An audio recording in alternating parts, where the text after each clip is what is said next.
Welcome to the Spotlight Session.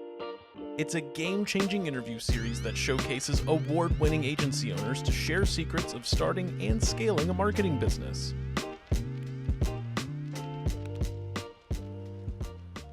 Hey, welcome everyone to another podcast episode here at HighLevel. We call them the Spotlight Session. Today, I have a very special guest. He's based out of Dubai, a gentleman named Kalvin Morris. And if you have not heard of Kalvin, I want you to buckle up. We've got a ton of cool things to share, more on the story side of some of the things that you might feel relevance to in some sense. Like, a lot of you struggle through building up HighLevel, building a business with HighLevel. So what we want to do is shed some light of some easy buttons you can push as you launch into HighLevel. Now, Calvin is someone who has well over 23 years of business ownership experience, an entrepreneur, well over 12 plus companies launched, if I'm not mistaken. At one point, you had over 4,000 employees, and all kinds of cool things that you've done in your recruitment company. From what I know, you've built, custom projects, spent millions of dollars over well over 10 years worth of time building systems and processes.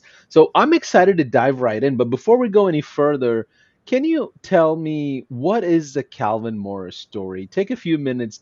Give us an overview of your journey in entrepreneurship so far. Yeah, so first of all, thank you, Paulson, for inviting me on. Really excited to be here and share, my journey and my story, and the ups and downs. So, I think something that's important first is that you always hear people sharing their successes. And I actually talk a lot about, although maybe I don't believe in failures, I talk a lot about the failures that create the successes. So yeah, you're right. 23 years, closing in on 24 years of business ownership. Tried a few things when I first left school. They weren't really for me. And then we launched a recruitment company, which I launched with my mum. And we still have that today. So just about closing on 24 years on that business. And there's been 11 other successful ventures. Some of them were off sprouts of the recruitment company. So we talked about software, before we got started. So we developed our own software system years ago. Software, of course, wasn't what it was today. Certainly not the high level of today. And it was a real journey, and we spent a lot of money. We had a full team in India doing the development, and it was like, I want this button here. And it was like, okay, in 6 weeks you can have that, and that's another $10,000, please. And it wasn't that practical, but we pushed through. I remember flying from the UK over to India to spend a few weeks with them to really push the development along. And we got through that, and that piece of software was fantastic. And about £1.5 million is what we spent in total on that piece of software. And we still own it today. We still own the IP to it, but it's only good for that specific business. And if you were to try and sell that today, or if I was to try and sell that today, it doesn't have AI, it doesn't have the tech, it doesn't have the infrastructure behind it. So to any other business, it doesn't really have a value. And that's probably one of the core things that I learned in terms of, developing software, developing systems and processes for my own businesses. So, it's a really interesting journey. Some of the other businesses, we actually launched that software as a business, and we were about 2 years too early to the software boom. If we'd have known that, we'd have kept going with it, but it didn't work out for us, that one. I invested in a HGV driver training center. Off the back of COVID, I had 2 live streaming videography companies. In my younger days, I used to DJ, travel around a bit, run music events in 5 different countries, had a festival and a whole lot of other things, collaborating with people like Ministry of Sound in London. I've had quite a colourful past. Enjoyed, myself all along the way. It's been a journey, and you kind of blink and I say, how could that possibly have been 24 years or nearly a quarter of a century of business? Hopefully I still look young enough that I don't look my age, let's say. Here's what I'm observing from even conversations with you in person, I believe in Dubai. You're a systems and process person. That operation is kind of your strength from what I understand. So for those of you that are watching, first of all, I would love to know where you're from, city, state, put it in the comments. If you're listening in live, tell us that you are watching live. We would love to just interact with you. Um, so today's conversation, what I want to do is gear it towards masterminds, systems, and really global growth around high level. I mean, you're leveraging high level now for multiple businesses, from what I know. And so let's maybe talk about three things. One, why most entrepreneurs struggle even with great coaching. Two, how the SaaSPRENEUR model helped you expand globally. And really, three, masterminds and systems. Like, what is the winning combo there from what you're seeing, Calvin? So, first thing is Calvin, why do most entrepreneurs struggle even with great coaching? So I had some very high-end coaching for about 5 years in London. I invested a good amount of money in that, hundreds of thousands of dollars in that over those 5 years. And the main coaching program that I was in was for me absolutely incredible and life-changing. But I'd already owned a business for 16, 17 years at that point. And what I noticed and observed was people coming in and out of the programs. Perhaps they weren't ready for those programs. And to learn at that level, so we would go for a full 8 to 10 hour day every month, and they simply couldn't implement the strategies being taught at that fast paced level consistently every month. So they would fall behind, and it's almost like, let's say, a child not doing their school homework. And then the next time they're behind and they're behind, and then they lose pace, lose momentum, and then the overwhelm kicks in. So it's definitely about overwhelm, not being able to deliver, and kind of relating that to what I've done and what excites me about the high level software and everything that's amazing that we're doing is that it's front end developed. But what I did when I first moved to Dubai, I started doing one-to-one consultancy. I launched a group coaching program, and I realized that a coach is a buzzkill, not a buzzword. It's another coach, it's another person. So I started, representing myself in that way, and I'm not just another coach. And what we used is HighLevel as a wrapper to make sure we deliver to the client. So I think, to answer the first question, it's the failure rate is high because of overwhelm, because there's so much to learn. I think so many people start businesses that could be fantastic, but then they don't. You don't know what you don't know at the end of the day, and we have to go through those journeys to learn that. And I don't know the exact statistic, but it's something like 90% or more of businesses fail globally because they don't know this stuff. So it's definitely overwhelm. It's definitely not having people's hands held for long enough, and then not being given those systems and processes. And that's why we teach sales, AI, and marketing now to people, and then, as I say, use HighLevel as a wrapper around that, so that people don't get that overwhelm and have a higher success rate. So to move on to SaaSPRENEUR, so the timing couldn't have been more perfect for me. So the first, if my information is correct, the first ever high level event outside of the US, or major event outside of the US, was in Dubai, which was about 25 minutes from my house. So it would have been, I was already using it for a good few years, and it would have been rude not to go. And I kind of class myself as a master networker. So my goal I loved the process of the night before the event, you go and register and do the networking. And I realized on that first SaaSPRENEUR in Dubai that that was the most powerful part, because everybody's there, everybody's excited, and we picked up a lot of contacts in that first evening. And I run some online networking, and the thing is it's only as powerful as the follow through. You've got to follow through with people. So that was really powerful for me. And then I heard rumor that there might be one in Australia, and heard rumor that there might be one in London. So I sort of geared myself up for that, and just bought the ticket, went over to Sydney, which was probably six weeks ago, maybe a little bit longer now. The Sydney event was absolutely incredible. High quality of clientele. And when you get a conference where people are flying in from all over the world to attend, those people are serious. They're serious about learning and developing, and they're serious about business. So, we made a whole maybe 90 contacts in Australia just from that event. And literally since that event, we've just been, closing business, closing deals, creating collaborations. Just this morning, I was on with somebody from New Zealand, just doing a deal, and then somebody from Tasmania, then somebody from Sydney, all in one day, and then skipping over to the US in the afternoon. So, and then of course the final of the three of the trio was London. So I've been in Dubai for about a year and a half, and I've not been back to the UK at all. So I took the opportunity, went to London.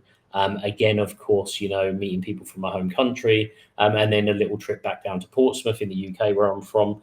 And that event was fantastic as well. And yet again, more connections. And across the three events, I think that we picked up contact details of maybe a total of maybe 200 people.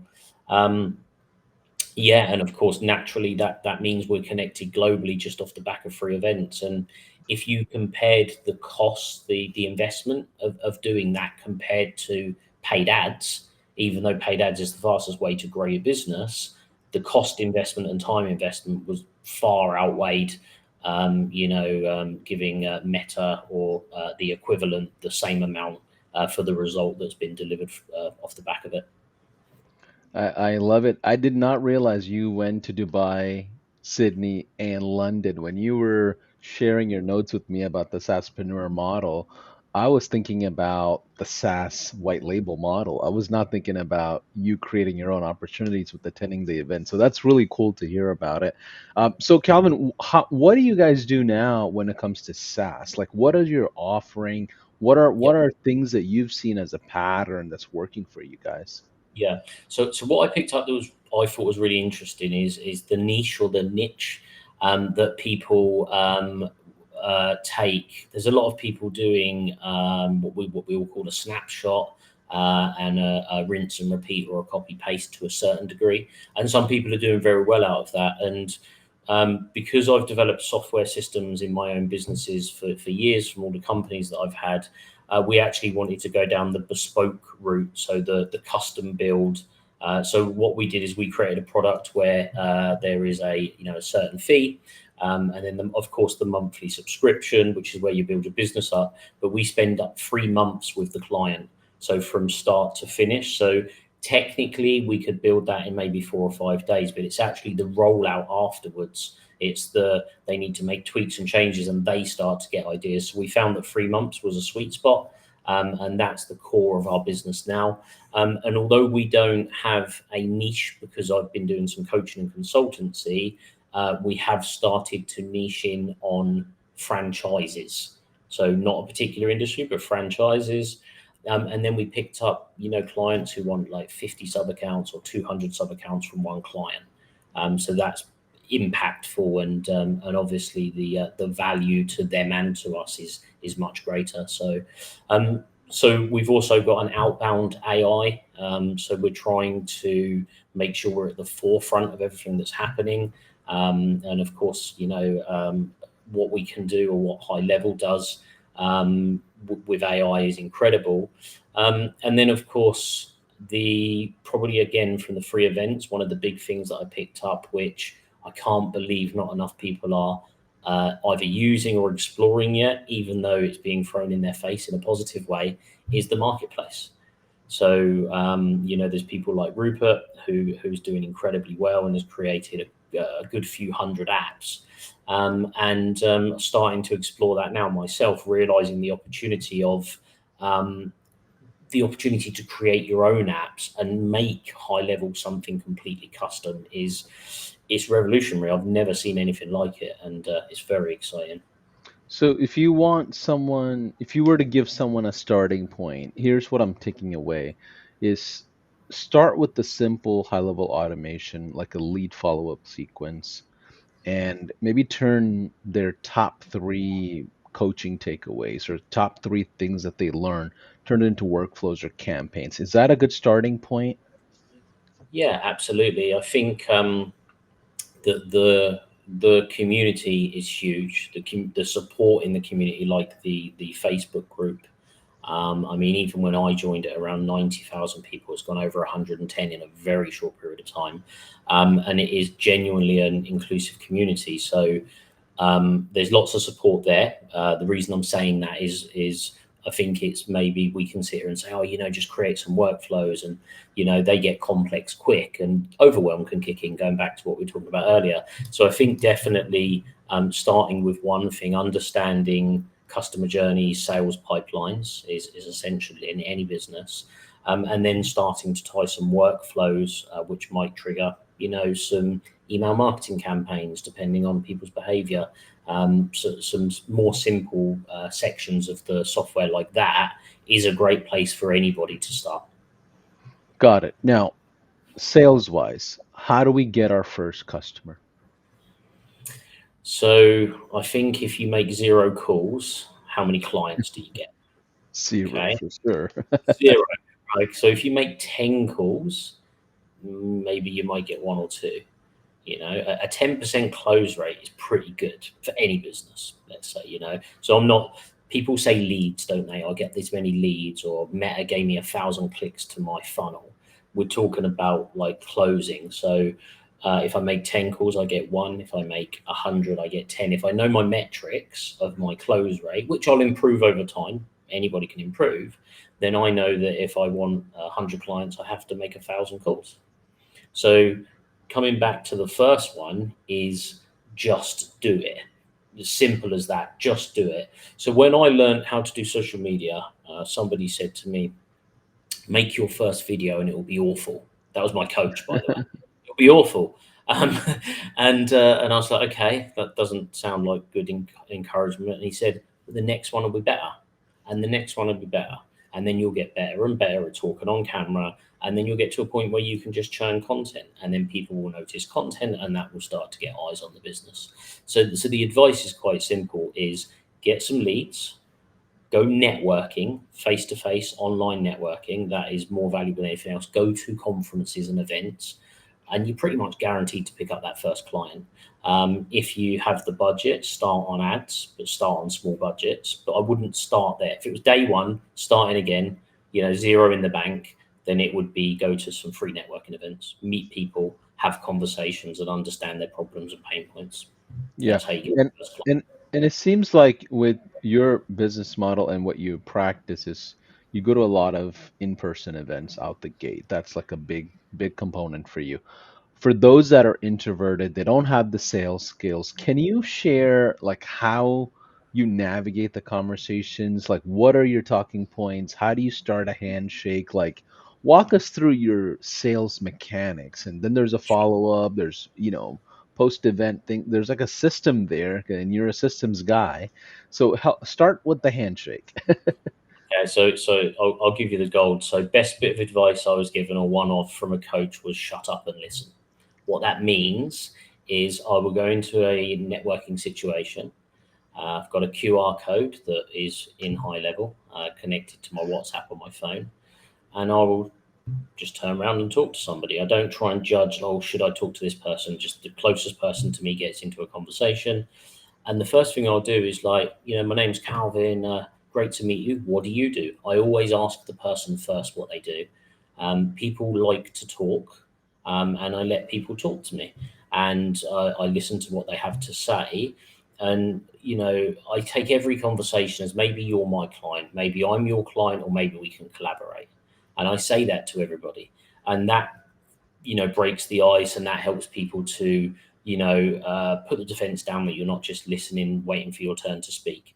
I hear everything that they have to say, and I think about the different services that we offer. And then I will talk about the most relevant thing in my business that I think relates to what they've said. I also make sure that I don't talk to one person for 20 or 30 minutes. 2, 3, 4 minutes while I'm doing it, I'll show them the QR code on my phone and say, oh, scan this, let's connect on WhatsApp.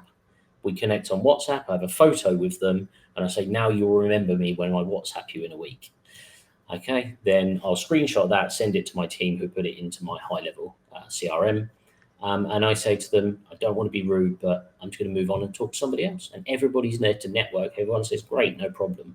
And then that's how I get around so many people. And the power is in the follow-up. You get the opportunity to do what we're doing now. Me and you have spoken at some events, but we haven't sat down for 30 or 40 minutes and spoke, because there isn't time to do that. So that's my process for getting as many contacts. I wouldn't go as far as call them leads because there's collaboration opportunities, but that's the process that I take, and that's how I get so many contacts into the business, and ultimately that turns into business at the end of it. I love that. So after the screenshot is sent over to the team, what is the tech follow-up that's happening? What's the mechanics behind your in-person activities? Like, what is the team doing? What does the follow-up look like? How do you get on a calendar? I mean, I find myself doing a podcast with you, and I had no idea you were the Calvin I had met in Dubai, right? So like, it's cool how a full circle is happening live with us. Yeah. So we have a team chat. We're very big on WhatsApp here in the UAE and in the UK. So a screenshot goes in, gets dropped into the WhatsApp team group. That would the one person will then grab that. They'll put them into the system. After I've networked, if I use the SaaSPRENEUR events as an example, after we've done the first day, I'll WhatsApp in the group and say, please now message all the people that I sent you yesterday asking when they're free in the next couple of weeks for an appointment. So before the event is even over, so that event is a 2-day event, people are getting booked in on the calendar. On a Friday, we actually looked today, and I think between the team, we completed about 69 meetings this week, and they're all new meetings. So that's because of it takes a while to get that buffer moving, right? But that's the process. That's what happens. Everybody knows their role. That everybody knows what they need to do in this process, and it flows like clockwork. Obviously, we probably one of a little tip here is if you're connecting with other people who have calendar links, when it gets to meeting time, make sure you know who's using what link, because you end up with 2 links sometimes because you're booking on both calendars.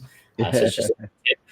But yeah, and that's pretty much the flow. And honestly and genuinely, the way that I take this is come into the meeting and I say to them, look, there's no agenda here. I'm not going to try and pitch you. We just have a conversation. We just see where the conversation goes. If I actually think that we can help them, then I'll tell them about our services. And often I've bought from those meetings as well, to enhance our business. And actually, one big thing that we're doing, which again the SaaSPRENEUR events have helped with, is being able to collaborate with people and work together, because you're working in the same platform, but you have different offers and services. So, but yeah, that's the process that we take.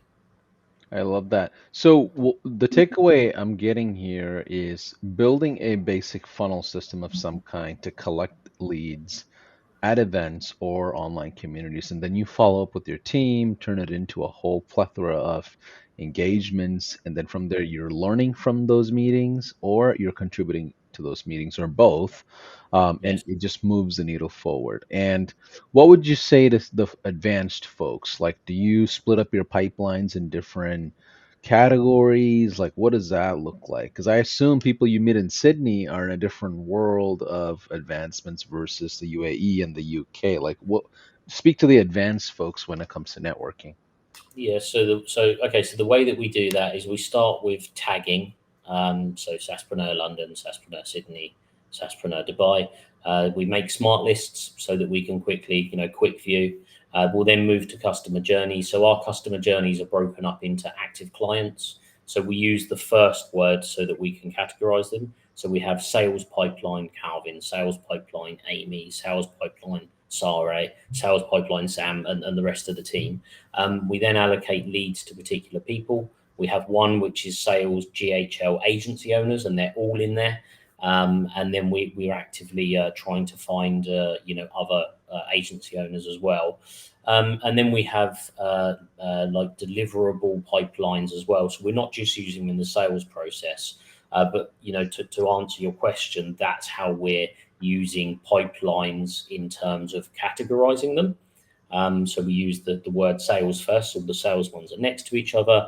And then we've got, some of them have 30 stages, everything from cold leads, hot leads. We had so many leads that we had to create hot leads current, so we knew which ones we were about to close. And then, of course, you can then get a bit more advanced and put automations behind those pipeline stages. I love that. So let's talk about the third thing, which is masterminds and systems. Like, what is the winning combo for you for fast growth? I mean, I assume it's what we just simply talked about, is in-person events, building the systems out. But what else can you do when it comes to speeding up your sales motions? So I'll just let the cat out the bag and tell you exactly what we've done recently, and that might help some other people. So by being on the ground in all the different countries, it became apparent to me. Well, I've connected with all these amazing people. I need somebody boots on the ground. So we've got a strategic partner that we've got in Australia. I'm living in the UAE, so I have Amy, who's my head of sales, who's living in the UAE. I'm from the UK, so I've got a really good group of people, Kirsty and the team, who are heading up the UK. And then we met somebody through a different mastermind in the USA, Sonia. So we've got boots on the ground there as well. So whilst we're generating these leads, it's good to have a local person, that understands the language that people use and the way that they do business. They're bringing leads into the business, and then they get very healthy percentages ongoing forever. So we're building a good sales structure. They're not employees; they're strategic partners of the business, and they'll get a percentage of everything that ever comes in from their area forever. So a normal sales process would be: here's your salary, here's your 3 or 4%. You get it once, and then you go again. So what we've done is we've said, well, look, you get 15% of everything that comes in, and all those subscriptions, you'll get 15% of them forever for the amount of time you're either with us or the clients with us. So they kind of get to build up their own little portfolio within the business. And of course, over time, that compounds for them, and is much better than being an employee of mine. So that's the strategy that we're running. It's working very, very well. Wow. And Wow. we'll expand that. Wow. So these are strategic partners, and how do you elevate their quality? Like, how do you monitor what they're doing? How do you have eyes on the decisions they're making? Like, what is your daily activity, or what is your, motion like with these individuals that are in five different time zones? Yeah. So we created world clocks as a little plugin on the side of HighLevel. We created a spreadsheet that has all of the times, and we coloured them when everyone's available at the same time. So I can just go, it's 4 o'clock here. What time is it there? And we can book appointments in that way. One of the things that we've done in terms of who those people are. So you mentioned earlier, so 4,500 people in my businesses that I've employed in total, consecutively 250 people at any one time. And, what did I learn from employing that many people is employ half on experience and half on attitude. If you can do that, you can mold people to your business. Now, we're talking about, strategic partners, not what I'd class as an employee. And it's just finding those right people who are passionate. Maybe they need a little bit of help and guidance from my experience level, and just spending time with them. So most of my mornings, the first half of my day is spent with the team. So we'll have a team meeting on a Monday with everybody for UAE, Australia, UK. On Tuesday afternoons, because afternoon is morning in the US, we'll do the UK and the US. So that's our team meetings where everyone gets together. I let them know everything that's going on in the business, all the new leads that are coming in, the different directions that we're going in. And then I have one-to-one time with every team member during the week, once or twice. So the majority of my time on Zoom is made up of time with the team. I knew a gentleman who managed the largest company that rolled out the internet way back when in the UK, and he had something like 9,000 salespeople under him. And I said to him, Peter, how did you manage 9,000 people? He said, I didn't. I managed 9. I managed 9 who managed 20, who managed 20, who managed 20, etc., etc. So, you can create KPIs and you can keep a track of people, but it's what I teach in my AI sales and marketing events is growth orientated teams. You should have a team that is growth orientated, but there's skin in the game for them.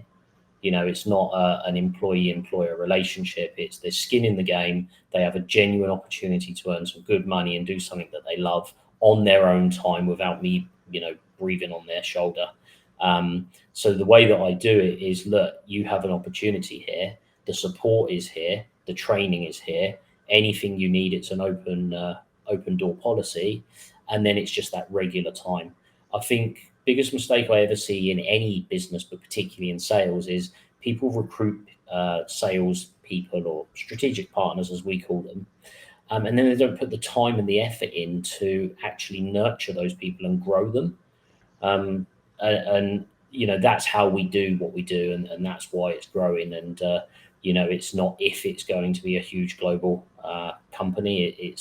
It's happening, and it's going to happen, and we're going to explode over the next 12 months. So.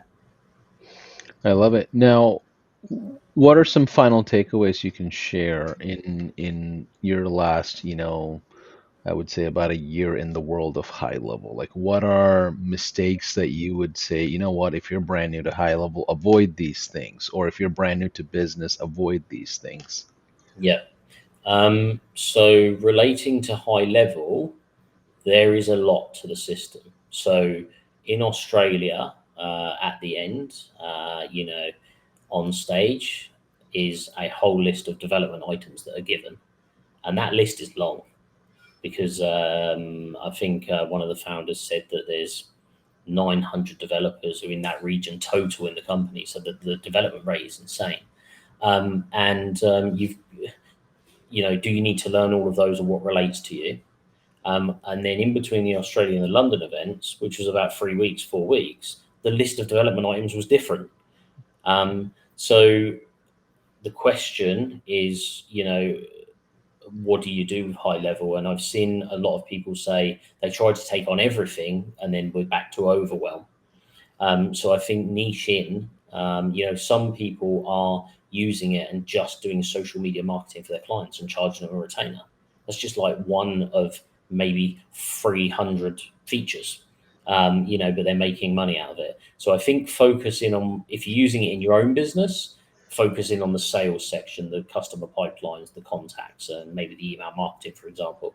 If you're doing it on behalf of clients, just understand what your client's biggest pain point is. If you've got a niche, then, focus in on what that is. A lot of people are using it just for lead gen. And then start your business that way, build it up, and then start to open up the other opportunities. For us, the really exciting thing we lead with is AI. Is outbound AI, which we have our own plugin, and we use the inbound voice and the conversational AI natively to HighLevel, and we're focusing on that and what it's bringing. We bring people in on the AI, but then they come for the CRM anyway. So yeah, hopefully that answers the question. Absolutely. So if people were to start somewhere, is there a particular industry or a certain business model that you feel like, that's the business model? You've been through coaching programs, you've implemented bespoke, you've done sales trainings, you've done the retainer and the SaaS. Like, what is if you went back in time, what is the business model that you would say, that's it, that's the easier button? Well, there's no such thing, but what is the, I guess, least path of resistance?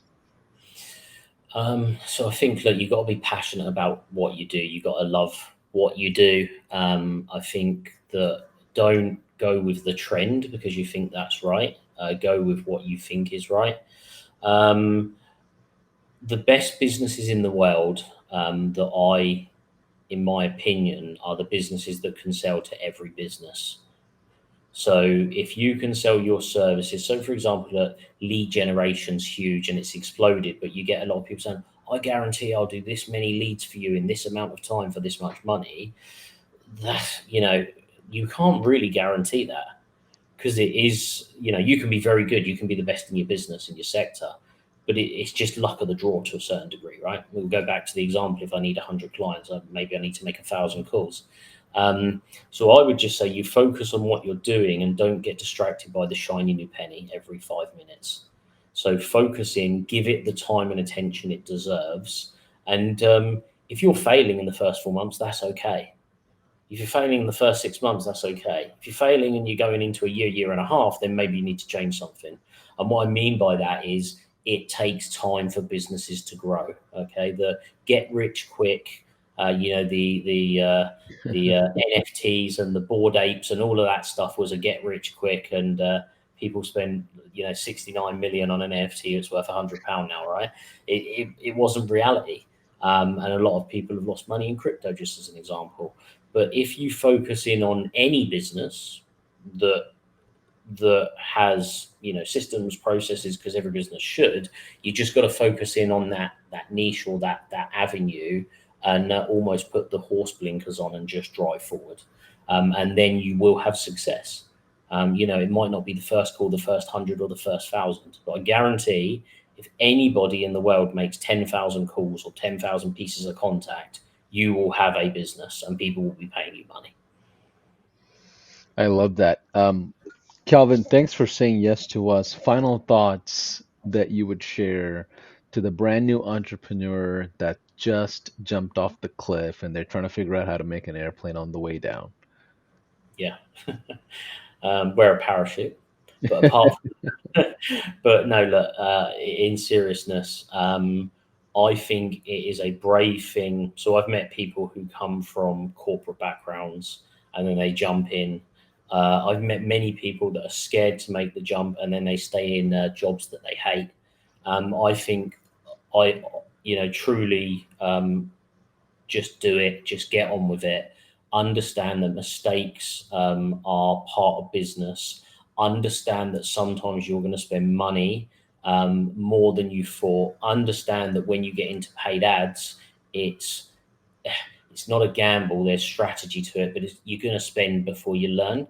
And it's the same as everything. We buy gimmicks and tech and stuff in our businesses that we don't need, and sometimes we don't invest where we do need. And people think of businesses as spending money. Keyword there is investing. You're always learning and you will make money, and you have to be good at sales. You have to learn sales, but you don't have to be good day one. You can be the worst salesman in the world, but if you make 50 more calls than the other worst salesman, then you're 50 times better. So you just keep pushing forward, just jump in.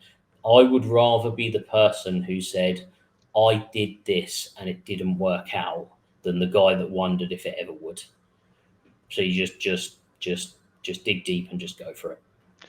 I love that, Kalvin. I appreciate your words of encouragement and just share some insights to how you're building essentially an international firm. And it was amazing to hear somebody, come to multiple SaaSPRENEUR events and you're implementing your networking strategies there. So really cool to hear about it. Well, thanks everybody for watching another episode of our Spotlight Sessions podcast. We'll see you on the next one. Bye for now. Thank you.